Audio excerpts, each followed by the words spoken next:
C'est 2 jours et demi, on va vraiment tous se rencontrer. 56 organisations de l'écosystème industriel, 100 milliards de chiffre d'affaires et 585 000 collaborateurs.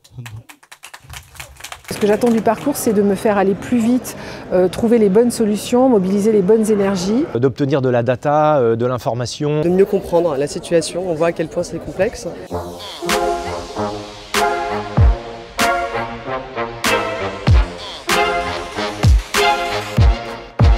Ça, c'est un rapport des scientifiques d'Exxon qui date de 1982.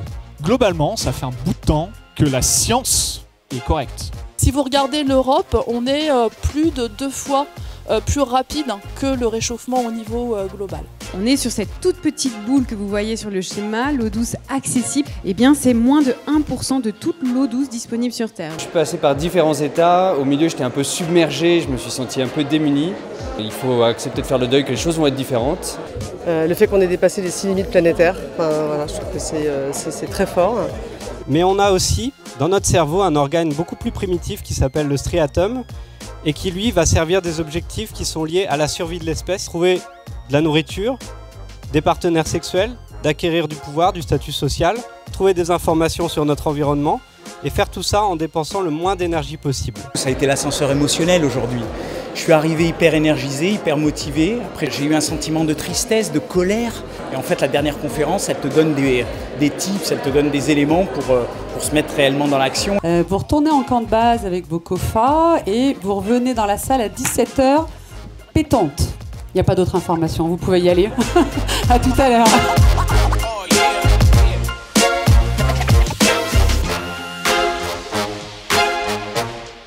Se trouver dans une pièce avec des gens que tu ne connais ni d'Ève ni d'Adam et te livrer de manière aussi sensible et spontanée, j'ai trouvé que c'était un exercice extrêmement agréable. Je veux pas entendre ça, il faut arrêter de penser ça, parce que ça n'a strictement aucun sens, et je vais être clair là-dessus. Des choses sont foutues, oui. Est-ce que tout est foutu? Non. Alors tous sur le pont. Qu'est-ce qu'on attend? On va se secouer sérieusement les puces, quoi.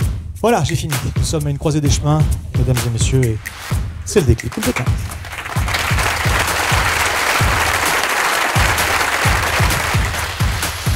Motivé, secoué, on va dire très secoué, ça fait du bien d'avoir une approche systémique. Je sens de l'émotion, en tout cas je ressens de l'émotion. Il y a du choc, il y a de la sidération. Un peu de tristesse, mais aussi voilà, une envie d'avancer en collectif. Des imaginaires qui s'opposent aujourd'hui et pourquoi on reste un petit peu bloqué.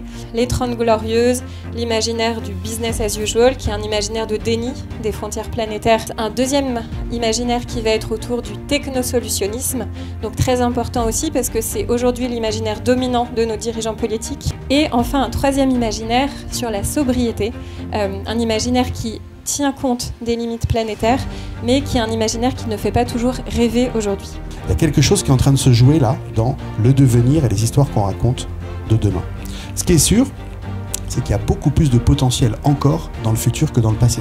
À nous d'inventer des nouveaux mots pour de nouvelles réalités.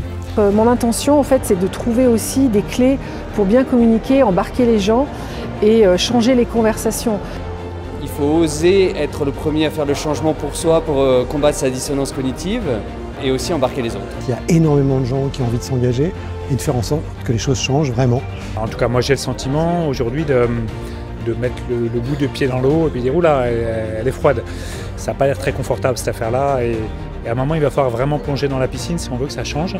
On va pouvoir apprendre plus et passer à une étape supérieure. Penser à la manière dont on peut construire du collectif sur peut-être des paradigmes bien plus de rupture. Ouais,